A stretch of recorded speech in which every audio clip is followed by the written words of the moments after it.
I was just in a battle with, I don't know what, the forces of darkness. So calling to order, do I have a motion to open the meeting? It looks like we have a quorum, right, Eunice? Yes, there is a quorum, and I just want to let you know that this meeting is being recorded. All right. Can I have a motion to open the meeting? I motion. I move to open the meeting. All right, good. First and second. So the agenda was sent out by Eunice and is up on the screen. I don't know that we need a motion to approve it, but as Eunice mentioned, there is no review of the notes from the last time or the minutes because we didn't have a quorum at our last meeting. So there are no official minutes. So we can move on beyond that. So we'll move to the third item, the intro of the new Quality Improvement Director and CCH manager. Are you guys online, or Shannon, are you introducing Yes, them? they are here with us. I just wanted to do kind of like an overview of what's happening. DDS, regionally, each region has undergone some minor table of organization revisions. We've moved some folks around. Part of the plan was to add a quality improvement director, and the other piece was to equalize the supports the IFS division was getting in comparison to our private division. In addition, we're taking our self-advocate coordinators who were under one area before, and we're infusing them into each division. So that is a big change. In addition to that, we're hiring another self-advocate coordinator that will be in the Danbury office. So we'll have 4 in each region, and they're spread throughout the different divisions. They were allowed to pick which division they wanted to work in after each department head gave an overview. Luckily, we didn't have any, everybody mutually agreed where they were going to go, because otherwise we were going to have to go by seniority. So that worked out really well. So what I'd like to do is introduce first, we have Michael DeGrosse, who is our new director of our CCH Community Companion Program. He was the assistant manager before and was promoted to the director of the department. You had met Tim Brazel at a prior meeting, who held that role prior, and now he's doing our private sector as a division director. So Michael, can you introduce yourself and talk about your role a little bit? Sure thing, Shannon. Thanks for the intro. Can everybody hear me okay? Yes. Okay, great. I had my computer was co-opted by IT this morning. I didn't get it back, so I'm on my phone. So as Shannon mentioned, my name is Michael DeGrosse. I was recently offered and accepted the role as the CCH director after having worked as the assistant manager for the program for the past roughly 6.5 years. I am a 22-year veteran in the DDS service system. I worked for the private sector for roughly 13.5 years in various supervisory and management roles, and then segued into DDS in multiple roles, and as I mentioned, the last 6.5 in CCH. So my educational background is in psychology. On a personal note, I'm a dad of 6 kids, so I've got a house full of my own and all the challenges that represents. So certainly for all my parents here, I feel your pain. I feel your struggles and all the good stuff too.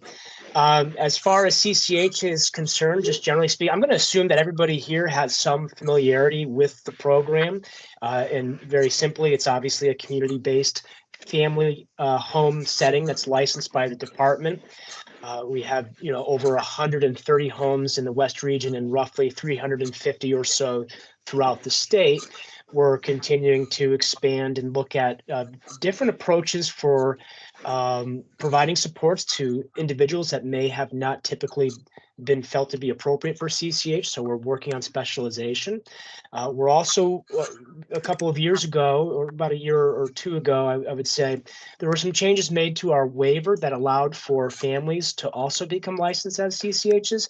And I'll just offer one caveat that is a very narrow scope in terms of how we're able to do that. But if somebody would like some more information about that, certainly there would be another time to discuss that. I'll be sure to leave my email and phone number in the chat. So if anybody would like to reach out and we can have a separate conversation about some of these changes, I'll be happy to do that. So that's it. We are continuing to, again, work with our other state partners like DCF in terms of transitioning foster parents into the CCH model as individuals reach the age of majority of 21 or the LEA 22. And so we're really just capitalizing on momentum, funding CCH placements, funding individuals for CCH pretty much automatically, and working to with families, with individuals to really to really grow the program, because we view it as such a vital service throughout the department. And it's as, in my mind, and I might be a little bit biased, I think it's the best thing going besides independent living, in terms of getting individuals out on their own and independent and still within the community and still engaged with the various goals and opportunities that our individuals so desperately seek. So that's my quick intro. If anybody has any questions right now, I'd be happy to answer. Otherwise, I will, like I said, put my email and phone number in the chat, and feel free to reach out to me anytime if you'd like to learn a little bit more about where CCH is going and over these next few years.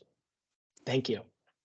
Michael, can you talk a little bit about supporting the individuals that have more challenges? Because I think everybody views CCH as individuals that have a low LAN, and that's not necessarily the case. There's been some individuals with high LANs with significant needs that have been very successful. So could you talk a little bit about that? Certainly, and so just to clear the air a little bit on just LAN scores, and as everyone knows, we score LAN through 8. Our level of need and is a 1 through 8 scale, and on average, folks in CCH are a 4 or a 5. Obviously there's either end of that spectrum, but to Shannon's point, certainly over the years we've had several opportunities where we are able to engage with individuals. I'm just something popping up in my chat here. My title, they changed our title actually to the Director of Service Development and Supports. But if you want to simplify, you can certainly just refer to me as the CCH Manager for the West Region. So let me get back on track there. So what we've done is, when we're reaching out to the community and we're looking at new development for CCH, we're really beginning to look at folks' backgrounds. For instance, we have CCH licensees that are nurses, registered nurses and LPNs. We have literally a PhD psychologist now that we've licensed, BCBAs. So we're really trying to cast that wide net of individuals in the community that are wanting to engage with CCH and have their homes licensed. And in that way, we're able to tackle some of those more challenging pieces. Because as we know, it tends to be either medical or behavioral. And I will say it's still a challenge, because within that matching process, we still want to make sure that the community is right, that the family values match with the individual and their family, and whether it's cultural background, whether it's whatever elements of a person's life are important to the individual's DDS supports. And we continue to work on that in terms of specializing the services and looking at whether or not we can add additional services to the CCH model. And so that's something that's very much in the infancy of CCH, but it's gotten a lot of support from DDS administration. So we're going to be looking to moving that forward in the next few years. Because again, like I said earlier, right, we think that this for many folks is the best option. And to Shannon's point, where I think we sometimes miss the mark is how do we tackle specialization in individuals that have very specific needs. And so more to come on that front. And so I'm looking forward to partnering not just with DDS administration generally, but across the board in CCH. The managers around the state in the South region and North region are all relatively new and relatively open to new concepts and new ideas to make sure that we're reaching and supporting as many folks as possible. Thank you. Can I just interrupt for a moment? I'm sorry. Karen Simon's trying to sign in. She's having some difficulty. Asked if the link could be resent in to her. Sure.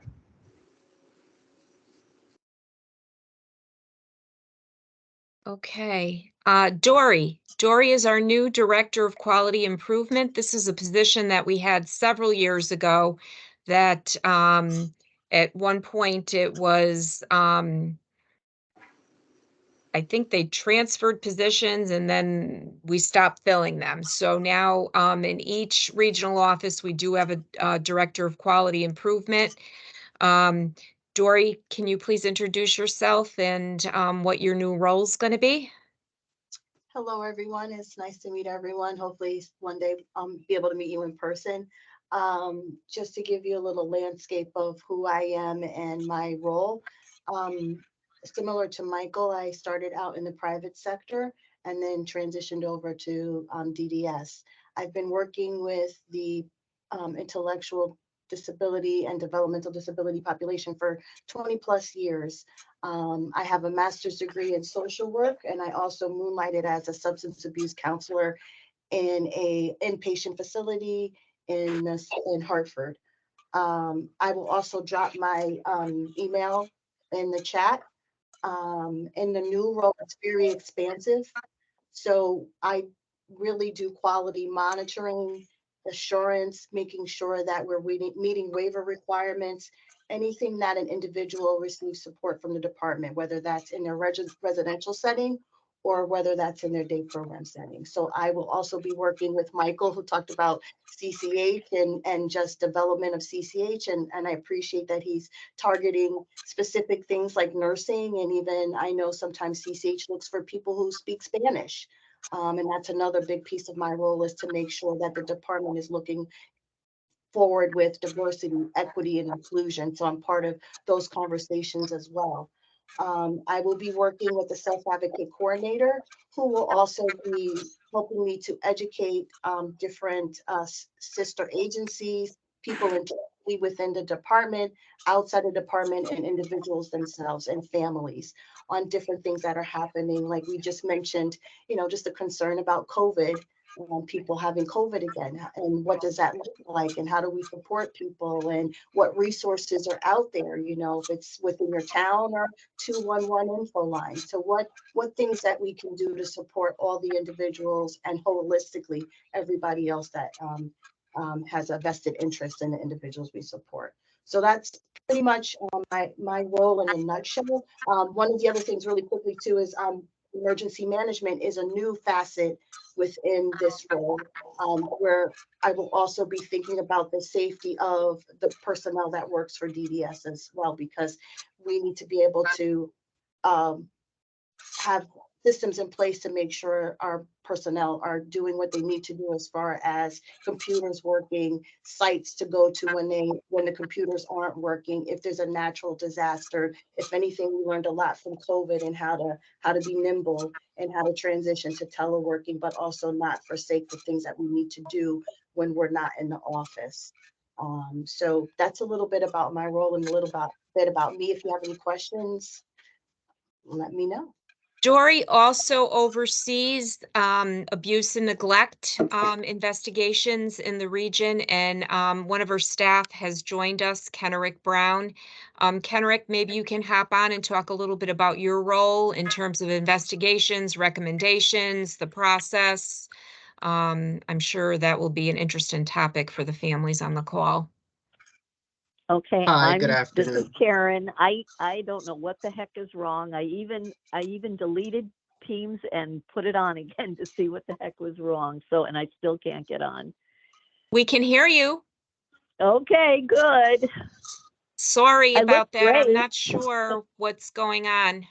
Computers. Just so frustrating. Yeah. I do it all day, every day, you know, and it's unbelievable. Okay, you can hear. Sorry. Nope, that's fine. So Kenrick, do you want to introduce yourself and talk a little bit about what your role is and how you monitor investigations, recommendations? I'm sure that's of interest to the families with us. Absolutely. Good afternoon. My name is Kenrick Brown. I am the Abuse and Neglect Liaison and also the Human Rights Committee Chair for the West Region. So my role within the West Region is to ensure that any and all allegations of abuse and neglect are properly reported and effectively investigated. I ensure that if there are any recommendations that come or that are issued as a result of abuse and neglect allegations, that they're followed through on.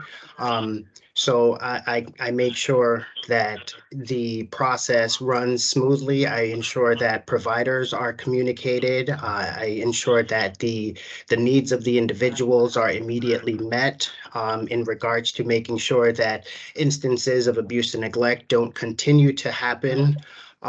So it's an ongoing monitoring process via the investigation and then also the follow through on the provider's end regarding recommendations, just making sure that those are closed out on our end and that the providers are following through on their due diligence.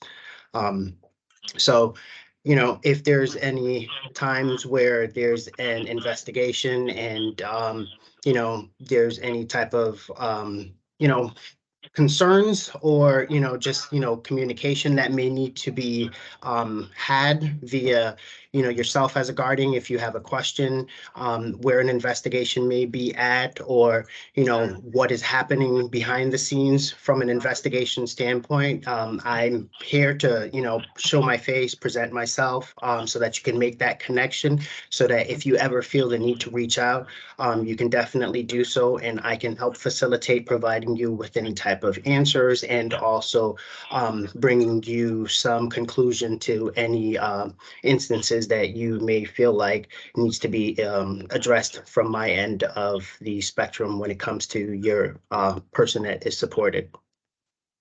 Henrik also monitors our immediate protective service plans that sometimes come in when there's an abuse and neglect intake, and then monitors that throughout the process. He also monitors timeframes. There's specific timeframes depending on the type of program an individual is in, ICF versus non-ICF. Agencies have a set amount of days to complete. Then it has to come to the region. Do you want to talk a little bit about that, Kenrick? Because I think sometimes what happens, agencies will say the investigation's done, but there's also the other piece that there's the review within DDS to make sure that, there's another set of eyes looking at things. Absolutely. So an investigation can take a couple of different forms and direction. So depending on the type of setting, triggers the investigation timeline needs. So as Shannon was sharing, if it's an ICF setting, there's specific guidelines that require those investigations to be completed within a much more narrow window of time. And we make sure that we identify that information with private providers to ensure that they're following through on those requirements as best as possible. And then if that isn't being upheld, we do our due diligence in order to make sure that they are continuing to follow through on those time requirements as best we can. Non-ICF investigations, there's a standard, a private provider has 90 days in order to complete an investigation. However, regionally, when processing intakes, we ask that providers complete the investigation within a shorter time frame. we ask that it is completed within 60 days as a result of additional steps needed to be taken within the region. The internal regional review process occurs after an investigation is submitted. So when we ask for it within 60 days, the other 30 days allows for our internal DOI investigator, who also reviews the investigation conducted by the private provider, to ensure that it was properly conducted, the right statements were taken, the right connections were made, the right information was gathered, to make sure that that private provider did conduct a well and concise investigation. Because ultimately, our internal DOI and review process, ultimately, they're signing off on that work product, giving it a stamp of approval. So that internal 30-day time frame also allows for the other layers that we have within, as far as the assistant regional director review process, and then also the regional director final sign off and review process to occur as well. So we try to ask for that investigation within the 60-day time frame. There are a lot of good providers that provide it to us within that time frame and or even before. When we do receive conclusive information and an investigation is signed off, we get that information out as quickly as possible, so that guardians can definitely be on top of and aware of all of the outcomes in a very concise and effective time frame. Sometimes we do encounter situations where providers who are conducting an investigation will share that a particular case has been, wrapped up or closed on their end, but that doesn't account for the internal DDS review process. So that is something to be kept in mind whenever providers are communicating with guardians. But once we finalize the investigation, we absolutely send out the outcomes, and then you should be hearing from your case manager within the next within a day or so as far as the outcome is concerned. But if there's ever a time where you might know that something has been reached a certain point and you haven't heard back from the case manager, and you would like to figure out where something may lie, once again, I am that direct contact. If you reach out to me, I can definitely look into any investigation and give you some sort of update where it is within the investigation and or review process. Sometimes what happens in the internal review process, we kick it back. So that's going to add more time, whether we felt someone else should have been interviewed or it wasn't completed or something was missed. So we really like to get them in within the 60 days. So in case we do have to send them back out, but we do read them and go through them at several different levels. And sometimes we even add recommendations at the various steps it's at if we weren't comfortable with what was submitted. So question, this is purely for DDS, either residential situations or day programs. It is not for individuals and their home situation. Is that right? I mean, that would always be DCF. Is that correct? No, well, Kenrick, I'll let you, there's a separate division separate folks that do that. And then we have DCF and DSS and Right. in some I was just cases thinking DMS. if you had a DDS individual client who's living at home and there is a suspicion of abuse and neglect in their family home, or is that still in your purview, or is that somebody else? That is still within our purview. So if there is a need to report something that transpires in the family home, you would still call our abuse investigation division / hotline to report the incident. There is that same abuse investigation division that would go out to the family home and investigate the incident within the family home. So they're tasked with conducting investigations within the family home. and they would also provide us with a investigation report similar to a private provider that also goes through multiple layers of review. And then if there's any recommendation that needs to be added, if there's an immediate protective service plan that would need to be issued in order to keep that individual safe at the inception of an allegation, we would also facilitate making sure that we fulfill that IPSP need. And then at the conclusion of the investigation, if there are additional concerns that warrants intervention, a protective service plan could also be issued, and we would also take steps in order to make sure those are followed through on as well. But similar to the private provider, the family home allegations are reportable to our AID division, who goes out and investigates and provides the same circle of closure information. Thank you. And You're when you welcome. guys remove the kid from the home, and then what happens? It would all depend on the need, depending on the allegation, if the individual feels safe at home or not. So it would all depend, and then we would, if there is a removal need, then it would go through different layers within, such as potentially the CCH program to provide some sort of respite until AID can go out, conduct their investigation, and make a determination. So it would depend. And that does cover all ages? As long as they're a DDS client, or do you focus more on? So Certain- 18 and over covers the private provider, and then also inside the family home. 17 and under, we would ensure that DCF is notified and they would be tasked with investigating. Okay. And then if Thank they're you. older, what's the cutoff for the age if they're on the other side?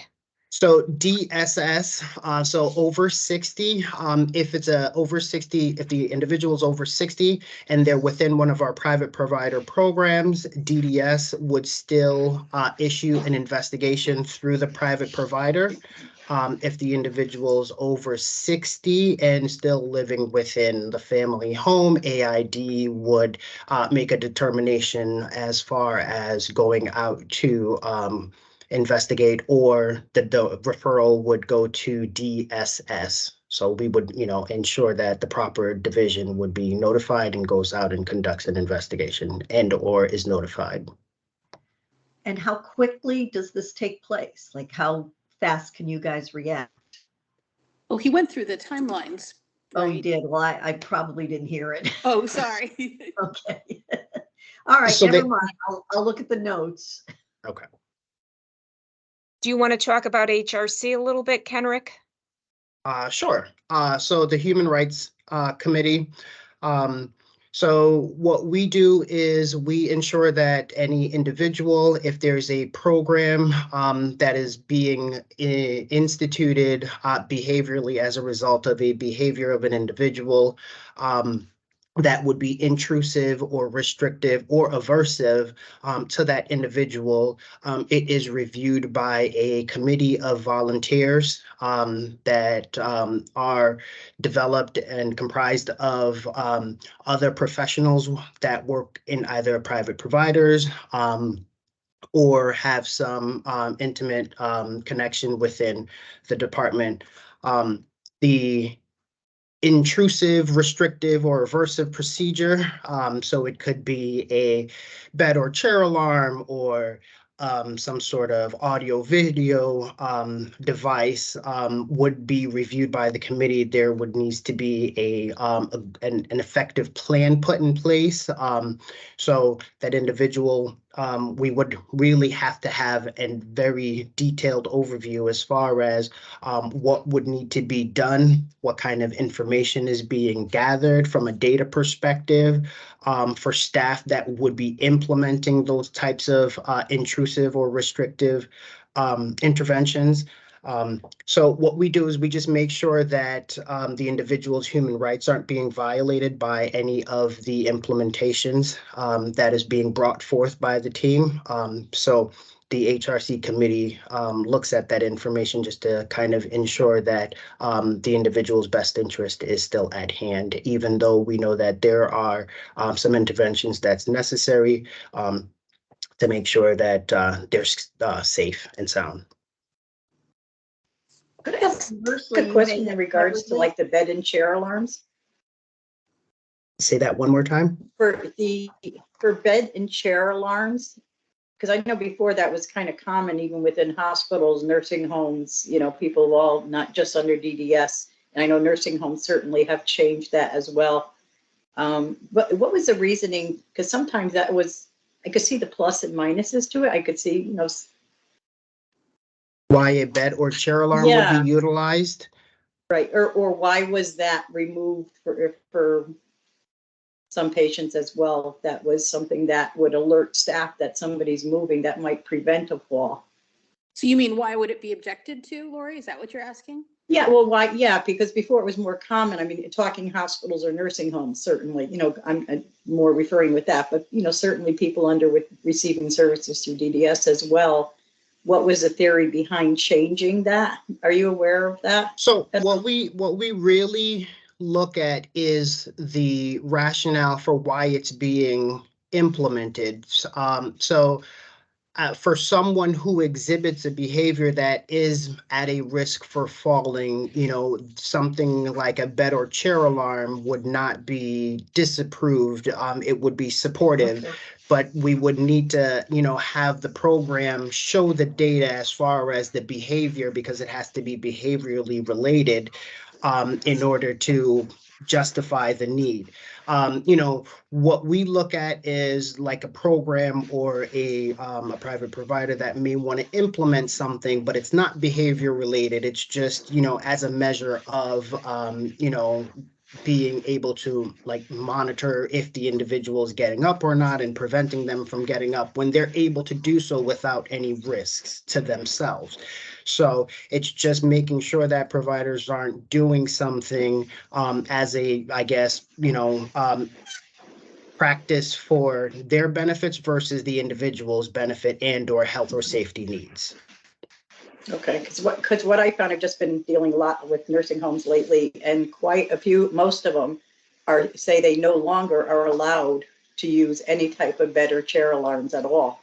So if you have any DDS clients that are residing in those places, you might, you know, and if that need exists and the person's falling, I don't know how that would work, because they're very adamant that they cannot no longer do that, is what we've been told. So nursing homes, I'm not familiar, and I Yeah. can't speak to the nursing homes. Where we see Human Rights Committee or HRC packets submitted for private providers, so group home locations.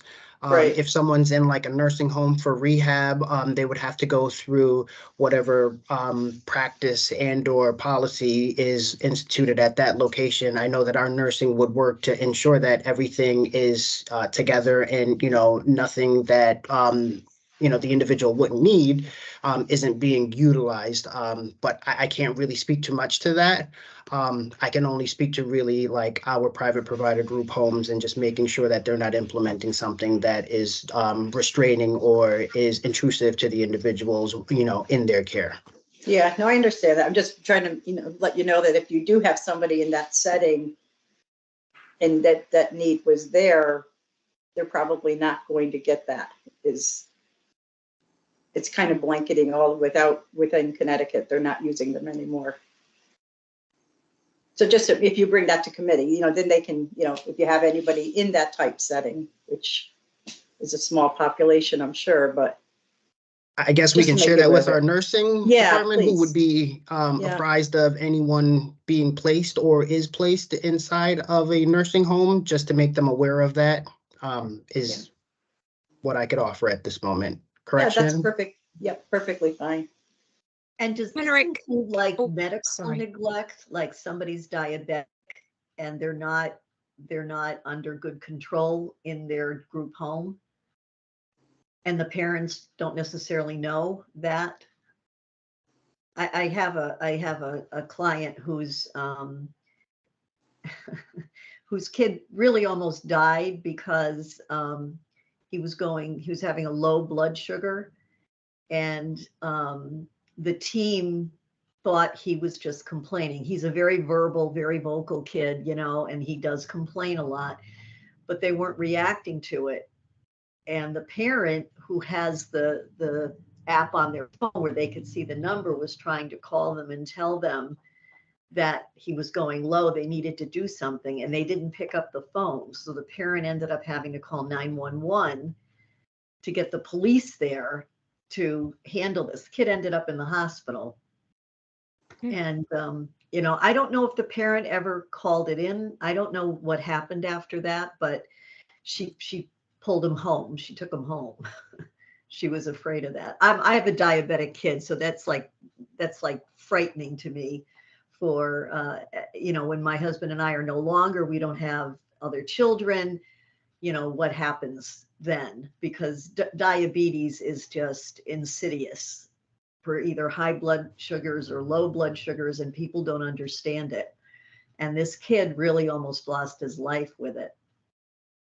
And your question, Karen, is what? I guess exactly? my question is, do you log the type of complaints that you're getting? Are a lot of them just abusive, or is it neglect? Is it medical neglect? Is it failure to react to an injury? Do you keep track of like where you're getting the complaints from as far as what they are? So we track allegations on few different levels. So we can run reports where we can track by provider, by type of setting. We can track different types of substantiation, which could be potentially just neglect. There are physical abuse substantiations that are also identified, financial, sexual abuse. There are different criteria for Okay. substantiations that an agency would be required to investigate. We also have a programmatic neglect. You know, if an agency didn't institute the proper type of programming for an individual, types of training for staff that subsequently led to a unfortunate incident, an investigation could have resulted in a provider programmatic neglect as well as a potential staff neglect. So there are different components to the abuse and neglect allegation, and there are different types of substantiations and or outcome that could be a result of an But the investigation. parent would have had to put in a formal complaint to get it started? So correct, yes. If there's any time a suspicion anyone has a suspicion that, you know, an incident rose to that level, I would just default to calling and reporting it to the Abuse Investigation Division, and they would take that report. They will dissect it for all of its components, and then what would happen is it's then transferred over to the appropriate region.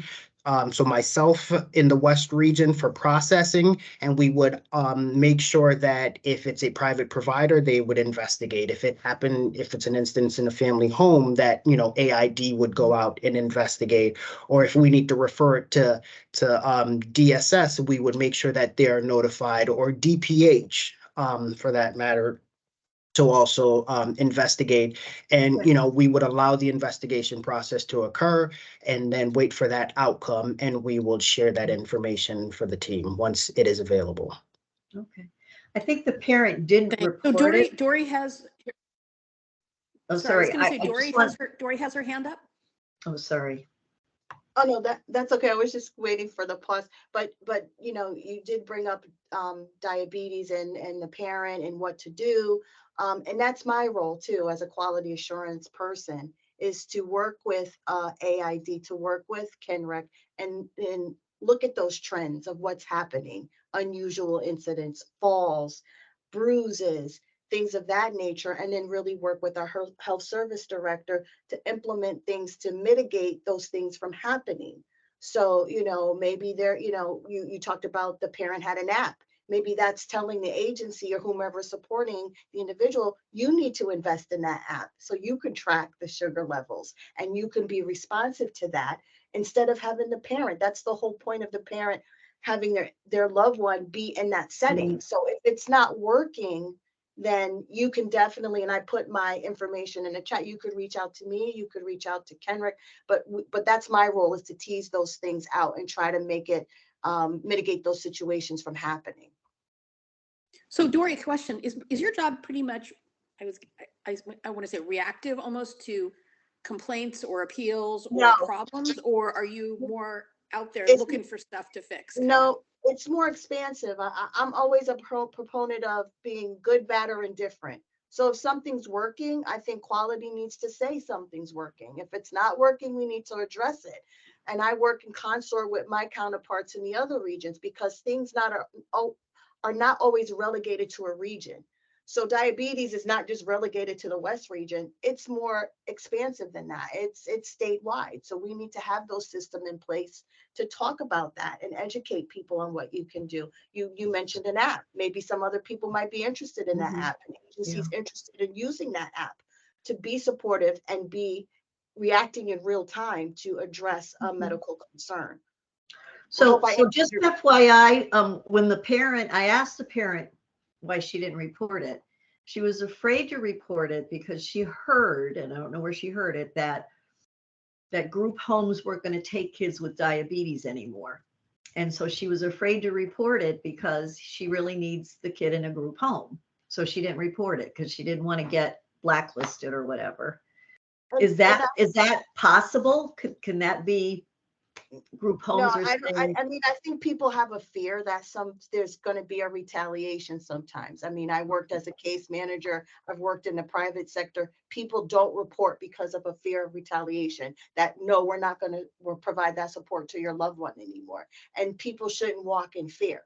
We're here to support people. So if you come to us with a concern, we should be willing to address it and move forward to address it, and everybody be a stakeholder in how to do that. You know, are we going to agree all the time? No, but let's get to the end result. And how do we do that? You know, in a way that suits the individual's needs. So I'm a big proponent. Don't be afraid to bring that forward. You know, whoever you might be comfortable with bringing that information forward to, but bar none, you should call it in. And I think Kenrick is probably going to say people can make an anonymous report. You don't have to say your name. You know, many people don't want to say their name, but they want to report it, and let the investigation play out. Did you have your hand up? Well, that's exactly what I was going to share, was that there are different mechanisms and ways that you can report.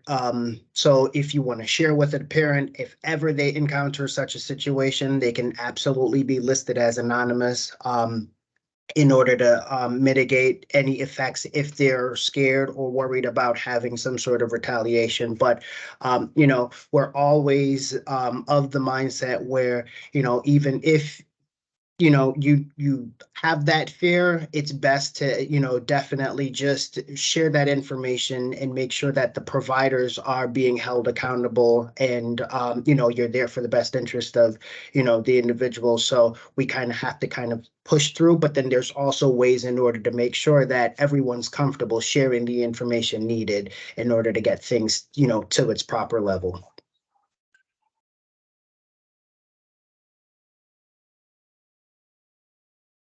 I think Susan has her hand up, Marina. I'd like to know if the private providers in like residents, are they required to report every instance of if they forget to give a medicine, they give the wrong medicine to somebody, they forget to turn on oxygen, all those kinds of things? And if so, who are they reporting it to? Are they reporting it to you? I can speak to the medication reporting needs. We do have an incident reporting component, which the medication, a missed medication or a wrong medication being provided, needs to be documented on. So we have a 255M, which is our incident reporting for our medication. So there is absolutely a reporting component for missed medication or wrong medication provided. But then also part of that reporting need from a 255M and any other incident reporting, there are questions, leading questions such as, does this incident, is this a suspected abuse or neglect? So, when someone's filling out that form, if someone per se was provided with the wrong medication and it rose to the level of, abuse or neglect, then they would trigger the need to actually have it reported to the Abuse Investigation Division for further addressing as a result of an investigation. But do they have to report other things besides medication? In other words, let's say they give somebody, I'm just hypothetically, let's say they forget to turn on somebody's oxygen, or they give somebody the wrong amount of oxygen, or somebody who's tube fed and they give them the wrong formula by mistake, or they're supposed to give a treatment to somebody and they miss it. Those kinds of things other than pills and medications. Our incident Those, report. do they have to report those things? So our incident reporting form does account for unusual incidents and unusual scenarios. So that reporting form should be utilized in order to document any type of incident that poses some potential for or risk to an individual. So yes, providers are supposed to be documenting whenever there are concerns, and then there are different criterias on the actual incident report that would reflect what that issue was. And there's also a narrative portion that they can write out exactly what transpired, and we keep a record of all of that information. So the incident reports are entered in our database. And then similar to what Dory was sharing before, there's definitely ways in order to research and to look at what provider, these instances are happening at in order to try to figure out how to best support the provider in, any type of corrective measures or preventative measures moving forward. So Kenrick, just to comment, if it's a parent or a family member or caregiver that becomes aware that's not associated with the private agency and they're in doubt of what to do, they could report it, call, and then direction would be given, correct? Correct. They can reach out to myself if it's something from a 255 standpoint, needing to make sure that something's documented. If they're made aware of something, they can ask a provider in order to provide or share that 255 that or confirmation that one has been completed. If it's an investigative abuse or neglect, yes, please reach out to AID. If you suspect something, they will provide you with all of the guidance. They will talk you through. They will ascertain if it rises to the level of a reported incident. If it doesn't rise to the reported abuse and neglect level, then they will help you triage, making sure that it's communicated to the case manager and or team in order to kind of come together to figure out, how to put a plan in place to, prevent any additional acceleration of that type of a situation or occurrence again. So, any direction that is taken, there are people that will help guide in the best area, for some sort of resolution.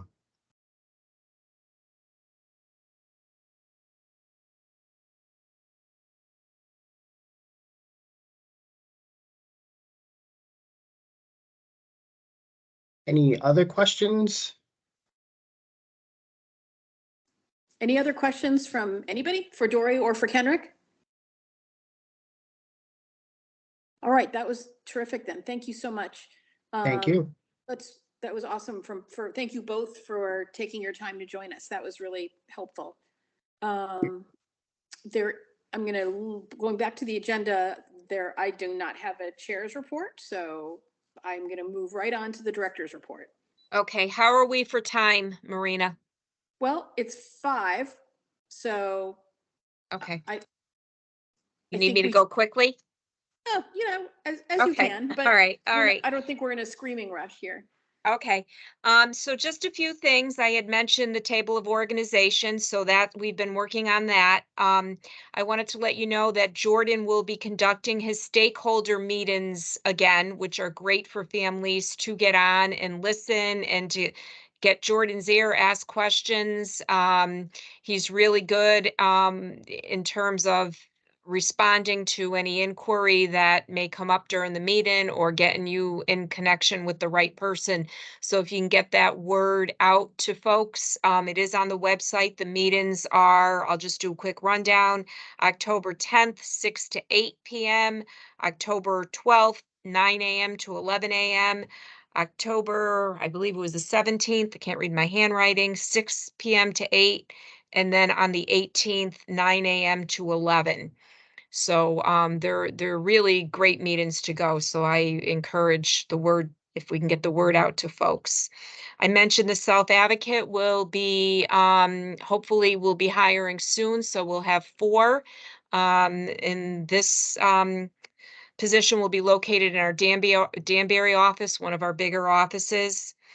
Um, the other exciting news, and Karen, you'll be interested in this.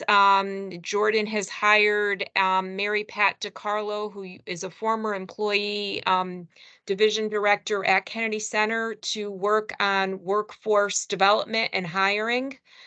She's been out there meeting with people, families, agencies, individuals, getting feedback, doing a lot of research, what other states are doing. So I thought that was great, and that is a direct report to Jordan, the commissioner.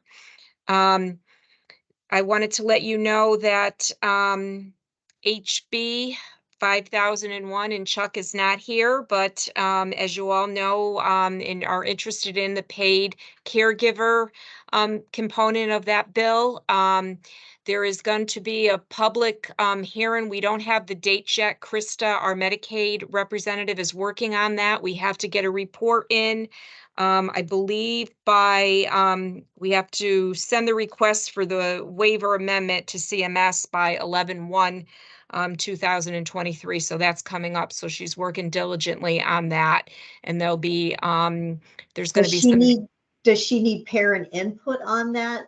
I think what she's going to be doing, from what I understand, is it's going to go out for public comment. I'm not Okay. exactly sure how that's going to happen, but when I get that information, I'll share that, because I know our group specifically is really Yeah. interested in that. So more to come on that, but that's exciting. The Transitional Life Skills College, which is going to be a program for young adults. We have to have a plan in to the legislator by January 1st, 2025. It online on our website, it breaks every piece of it down and what our response time is. I won't bore you with every little detail, but it is interesting to read and what our expectations and timeframes that we were given to implement. I wanted to let you know, for when I first took this position over a year ago, we were our case management employees, we were decimated from retirements, and vacancies were going to be filled October 6th. Every one of our positions will be filled. So I'm thrilled about that. We were really in rough shape when I came on board. So took over a year to get there, but we're there. We're added additional case manager to our helpline. So that will help field the calls that are coming in. I know that's a very busy unit, tons of calls. They really are hopping over there. So that will be a big help. I know Adriana is on the call from Connecticut Family Support Network. I understand that right now there is an interim executive director. I think they're doing a search right now.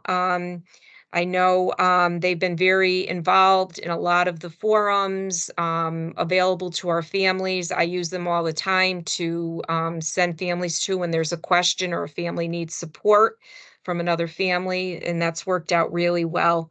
I think that's it. I'm going quick. Any questions? That is a lot of good stuff. Yes, yes, it is. It's very exciting. What about the day programs? That was sort of a recurring discussion we've been hearing about the understaffing there and that causing a backup in individuals who couldn't get into programs. I know. Is that getting better? No, and Karen probably could speak to that as well. She's probably hearing from a lot of families. We're still struggling with the private providers, both residentially and day program wise. They're expressing a lot of concerns about their ability to hire. And I think that's going to be Mary Pat's big focus to try to work on that. It's tough. There's, especially if someone needs that additional 1-to-1 or 2-to-1 support, providers really struggle with taking those individuals on. So that's a daily battle. And I want you to know that even in the self-direct, I mean, parents are having to put up with a lot of absences, a lot of tardies, a lot of, but there's nothing they could do because there's not backup for them, and we're struggling with the people looking for, home health care for seniors. I mean, it's like the same population. It's been very, very difficult, especially in our area, Fairfield County. Wow. Yeah, it's unfortunately, it's a big concern, and as you get one group of age outs and grads almost set, and then we're ready for the next round, and we still have people that are struggling finding programs.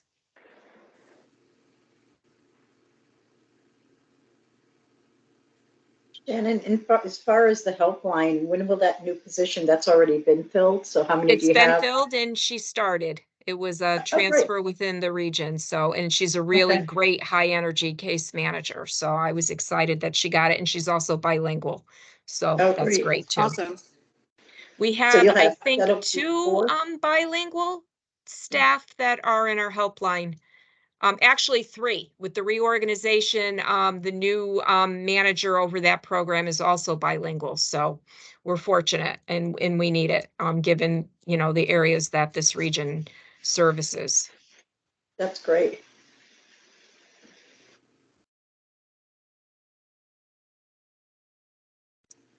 Other questions? More questions for Shannon on any of those? No? All right. That was great. Thank you, Shannon. That's a lot of progress. Yes. All right. So moving on to new business. I don't know if we have any new business within the committee. Does anyone want to raise anything that we should be talking about? Marina, can I just ask, I believe members of this group attended a meeting last week with, I think, Jordan and Shannon Jacovino. Are you talking about the employment and day services one or a Yes, different one? yes, that I one. was there. Yeah, Adriana was there as well. How did that But go? it was good. So Thomas Daly was chairing it, and he basically wanted to pull together all of the people from all the racks, people from the different agency stakeholders. So it was, lots of BRS people there. We had Brian Klimkowitz from the State Department of Education. There were a lot of DDS people, and it was all just kind of a roundtable discussion about what's going on on the employment front, and it was meant to be employment and also day services, but it was really mostly about employment. So it was a really, really good discussion about mainly about the barriers. So he outlined his vision of, what it should look like, and then asked for inputs on what was preventing it. Everybody who wanted to have a job to get a job. And there was a whole lot of discussion about what the barriers are, both from families, especially who've been through the experience. There were probably 5 or 6 family members there. as well as some of the other agency people. So it definitely, I think, set BRS's hair on fire when they heard how many people had just run into, log jams and not gotten anywhere. And Oh, it was wow. kind of Okay. in their lap, but a lot of good discussion. So it was valuable. Thank you.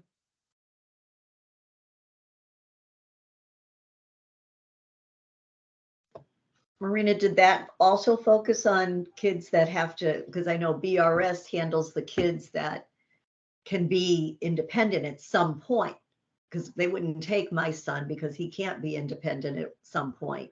Was that discussed? What about those kids? It was, and that actually is one of the things that gave them BRS the most heartburn was Okay, that's right. the That's true. They should get heartburn over that. well, because there was a mismatch, let's just say, between the way that BRS and the BRS director was there, the way BRS views the process, and the way families have, let's say, on the ground experience the process.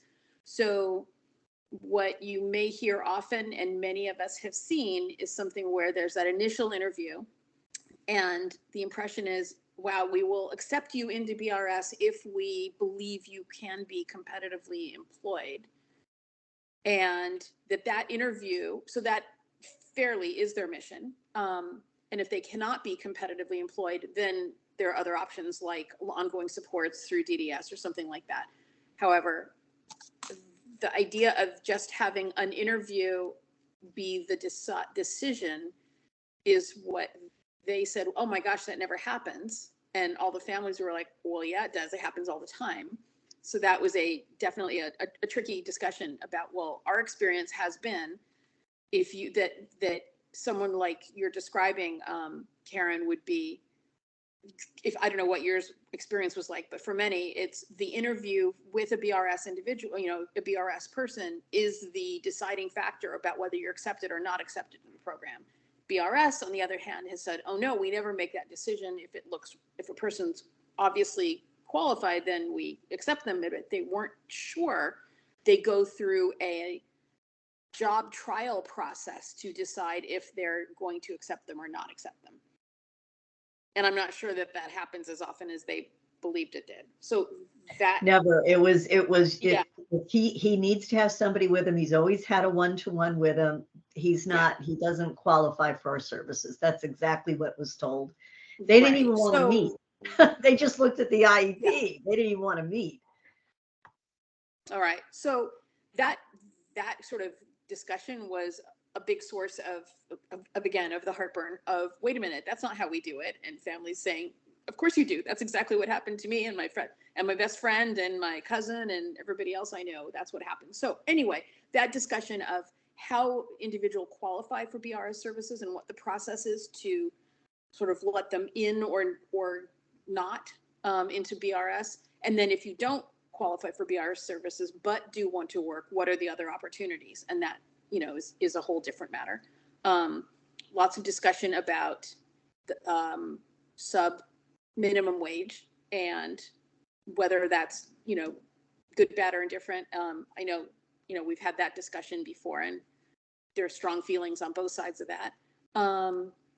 But good, and the fact that Connecticut has, labeled itself an employment first state is driving a whole lot of the initiatives going forward here. So whenever employment is possible and desired, nobody's forced into it if they don't want to do it. But since that's being made a real priority, and I think that's a great thing.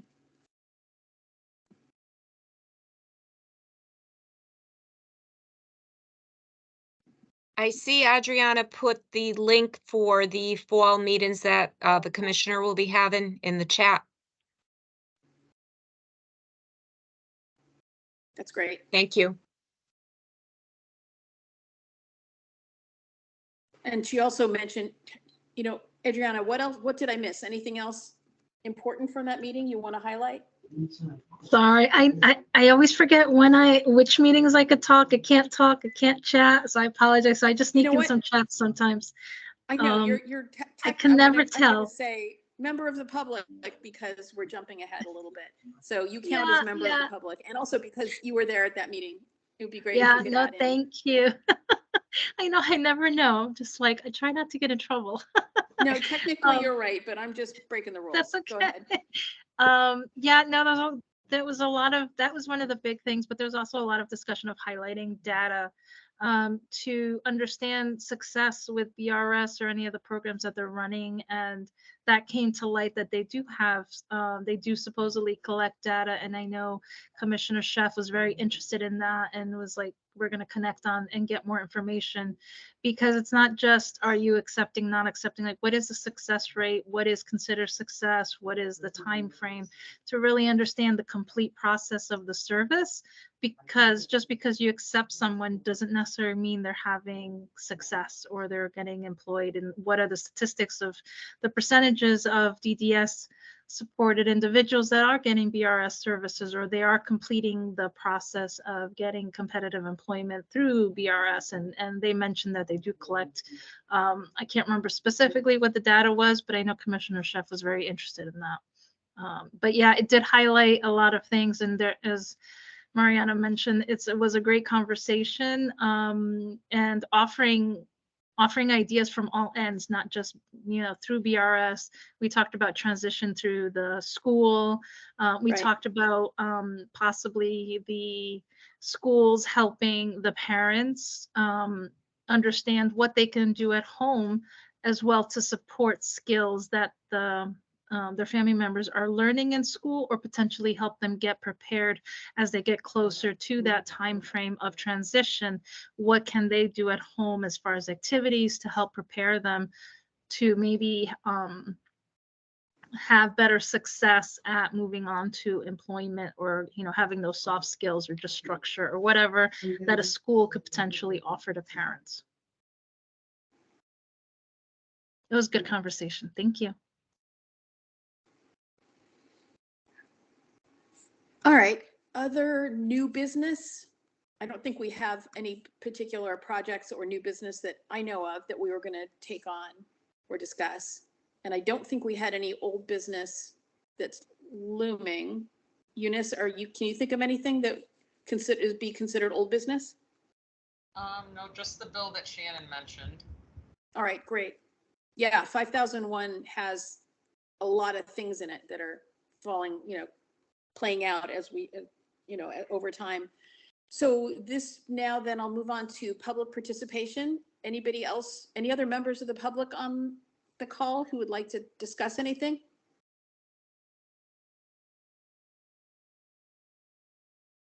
All right, I guess not. All right, so that's all we have in our agenda. Anybody, last chance to bring up anything, anybody? Otherwise, I'll take a motion to adjourn unless anyone else has any other things they'd like to raise. I have two Go, questions. go ahead. One, it said in the minutes from the last meeting, it said that you, in fact, Marina, asked about any new information on the definition of the Medicaid income limits. Do you remember asking that question? And so I did. Curious about whether they had, what the new ones. Yes, I do. Wow, that's 2 meetings ago. Good one. You're right. whatever. I had I forgotten wrote it about down. that because I wasn't sure where it ended up because there were 2 competing bills and I didn't know which one ended up being the one. Shannon, do you know? I do not know, That's but okay. we'll put it on yeah, and we'll get you the answer by the next meeting. We'll find out. And What else, Arlene? the second question was, I can't figure out where to find, the comments and stuff on the on the whatever we're on.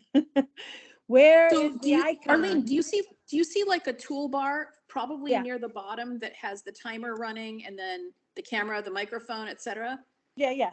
Do you see the thing that says conversation? It'll toggle and it looks like a bubble, a conversation bubble icon. So when I click on the conversation bubble, it says Yeah. type a message. And then if I you're not where- seeing meeting chat because that up should toggle above it between. says, sorry, up above it says chat, but nothing is coming there. It's okay. That's weird. Click It's on okay. that chat and it should come up. I know, I It'll say tried. show conversation.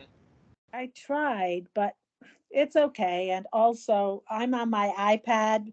Sometimes things are different on the iPad. Right, it's not as compatible as the Microsoft program, Yeah. So, unless you use I your had to, iPhone. I had to delete my Teams and open it all from the beginning again, but I got on. Yeah. yeah, I don't know. It's okay. I just asked. All right, sorry about that. I don't know how to solve that one.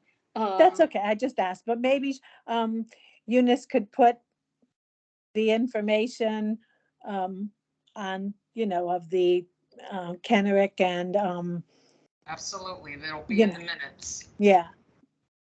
And Adriana, just in the chat that you don't see, Arlene, sorry, but everyone else can look at, has just added a couple of good things. Highlights from the legislative session, the House Bill 5001 we were talking about, and also a page about STEP, which we've been talking about, the new sort of frontier program that DDS has been launching for the last 6 or 8 months or so. And you've all been seeing the emails or the letters or the, flyers about. And let's see, I'll go. So first, Adriana, you also had your hand raised. What else? Oh, I just wanted to invite everybody. We run support groups every month for families throughout the different regions, but they're all virtual. So basically, you can attend any group that you wanted to through Zoom.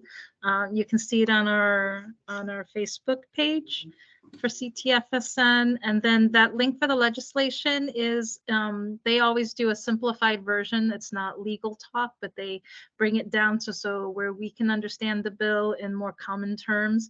So that's the link that that DDS place. They have the main bill that they have, but you can find that all under the second link, which Lauren Gray has done a great job with feedback from our family engagement committee through ARPA to be able to really engage families with DDS and communication and making it simplified and more direct and not so confusing. So if you start at the first link, it really brings you to a lot of information, and I believe even a calendar of events and things like that. So I wanted to share that.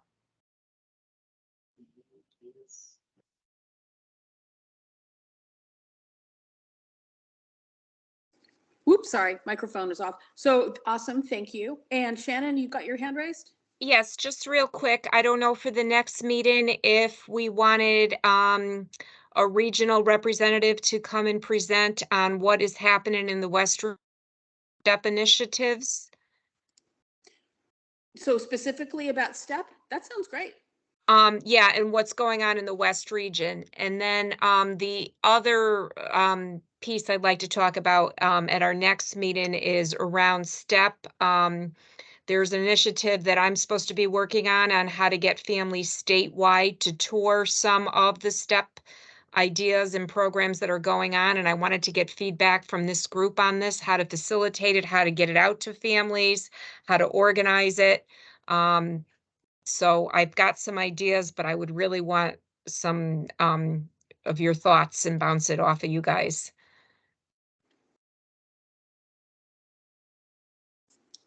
Thoughts, everyone? It feels like, I think they're sending flyers. There's a big push to move to text to make these paper flyers stop and both for, cost and environmental reasons, and move everybody to email or text info.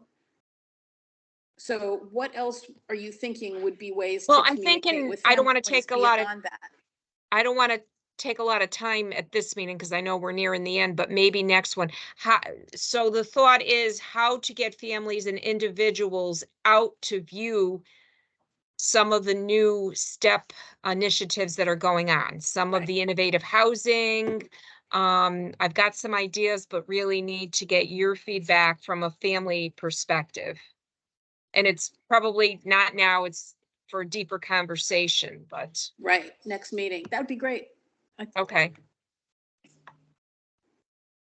And Shannon, I just wanted to, Adriana, going back and forth in the chat, just so people know, there are STEP videos on the DDS website and social media. One of the videos that just premiered was individualized home support.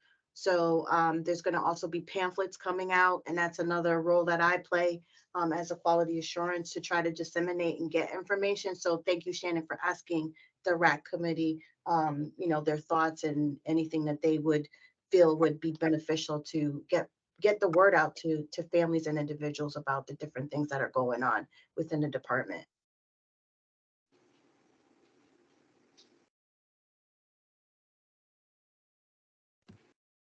Great.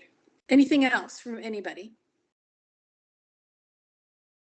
All right. Hearing no Marina, more- if I could Yep. just one last time shamelessly plug CCH, I just wanted to let this group know I'm happy to host Q&A sessions either individually or with a group. So by all means, should that be of interest or you feel that there might be a family that would like to hear more, please, like I said, I left my contact info in the chat, and by all means share that info so I can connect with folks. Terrific. Thank you. Anything else? Going once? Going twice? All right. Hearing no other questions or thoughts or comments, I would take a motion for adjournment. Motion to adjourn. Thank you, Karen. Can I have a second? Second. Excellent. Thank you. So our next meeting, Eunice, we're meeting next month? Yes, October 19th. I put it in the chat there. Great. Thank you. Super. So we'll see everybody in October. Thank you. Great, All right. thank you. Thanks, Bye-bye. everyone. Thanks, everyone. you. Nice to meet you all. Thank you. Bye. Have a great night, Thank you. everyone. Bye-bye. Bye.